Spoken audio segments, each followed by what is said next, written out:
Good morning everyone, welcome back to my channel Ritu's blog. আশা করি সবাই খুব ভালো আছো, সুস্থ আছো। আর আমরাও খুব ভালো আছি, সুস্থ আছি। সকালবেলা চলে গেছিলাম ছাদে, কারণ অনেকগুলো শিম হয়ে ধরেছিল। তো ভাবলাম ওগুলো একটু তুলে নিয়ে আসি, কারণ অনেক দিন তো থাকবো না, সামনে বিয়ে বাড়ি, তো বিয়ে বাড়ি যাওয়া হবে। আর মা আর বাবা থাকবে বাড়িতে, কারণ নিজের বাড়ি হলে এই এক সমস্যা আছে, মানে পুরো ফাঁকা তো রেখে যাওয়া যায় না, কারণ একটা চুরির ভয় থাকে। তো ওই জন্য আমার মা বাবা এসছে, ওরা থাকবে। আর আমরা বিয়েবাড়ি যাবো ওই 4-5 দিন মতো। তো দেখতে পেলে কত শিম ধরেছে গাছে।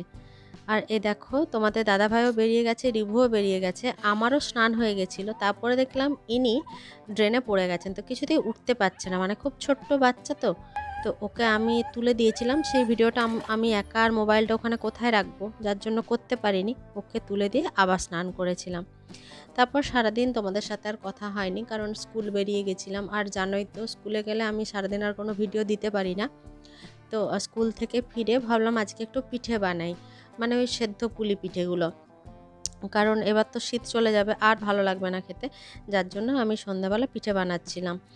আর আমার কোমরে ব্যথার জন্য আমি এগুলো খুব ফ্রিকোয়েন্টলি করতে পারি না, কিন্তু তোমাদের দাদাভাই বলো বা রিভু বলো বা আমি নিজেও এই পিঠে খেতে ভীষণ ভালোবাসি। শুধু এই পিঠে কেন, যে কোনো পিঠে খেতে খুব ভালোবাসি, কিন্তু বানানো হয়ে ওঠে না।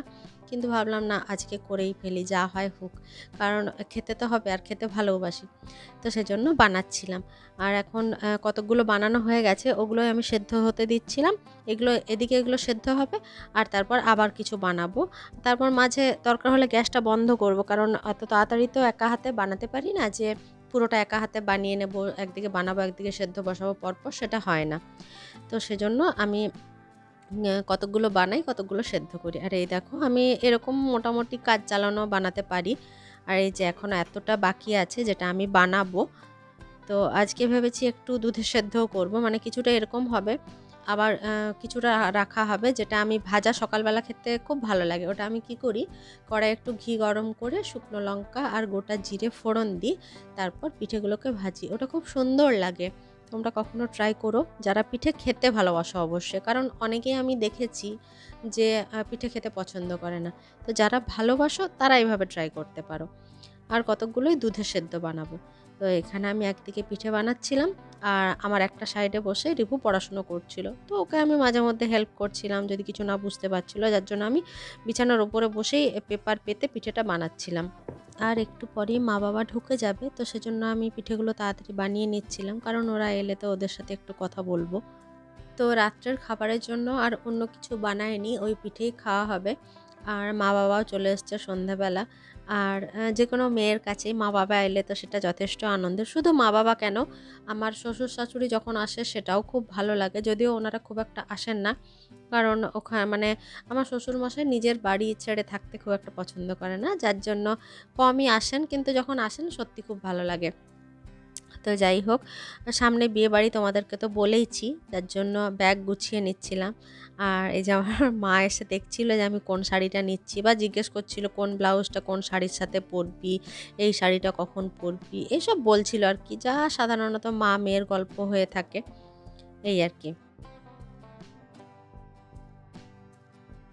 তারপর আমাকে বলছিল যে এই ব্লাউজটা কেন পরছিস, ওটা পর। তো আমি সেই জন্য আলমারি থেকে বের করে দেখাচ্ছিলাম যে দেখো, মানে হলুদটার সাথে যেহেতু ওটার উপর তুতের কাজ আছে, তো মা বলছিল অন্য কোনো পর।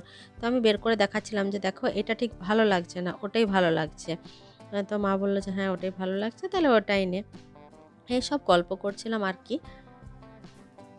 আর দেখো, তোমাদের সাথে কথা বলতে বলতে আমার ট্রলিটা মোটামুটি গোছানো হয়ে গেছে। তো ওই ট্রলিটায় আমরা যে জিনিসগুলো নিয়েছি সেগুলো হচ্ছে মানে ভালো জামা কাপড়গুলো নেওয়া হয়েছে।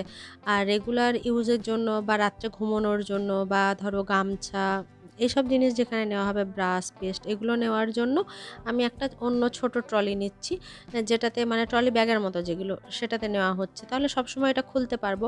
আর বড় ট্রলিটায় যেহেতু আমার গয়নাগাটিও থাকবে, তো সেটা তো চাবি দেওয়া থাকবে, কারণ বিয়েবাড়িতে যাওয়া হচ্ছে, তো কখন কি হারিয়ে যায় খুলে যা রাখবো, সেজন্য দু রকমের নেওয়া হয়েছে। আর এই যে রিভুকে আমি মেপে দেখছিলাম, এটা ও রাত্রে পরে ঘুমোবে, তো সেই গেঞ্জিটা ওর এখনও হয় কিনা, কারণ এটা আগে কেনা ছিল, তারপর আলমারিতেই ছিল, পরানো হয়নি। তো চলো ভিডিওটা আর বড় করব না, তোমাদের যদি ভালো লাগে অবশ্যই লাইক কমেন্ট শেয়ার আর চ্যানেলটাকে সাবস্ক্রাইব করে দিও। আর কার বিয়েতে যাচ্ছি সেটা জানার জন্য পরের ব্লগগুলো অবশ্যই ফলো করো। সবাই ভালো থেকো, সুস্থ থেকো, গুড নাইট।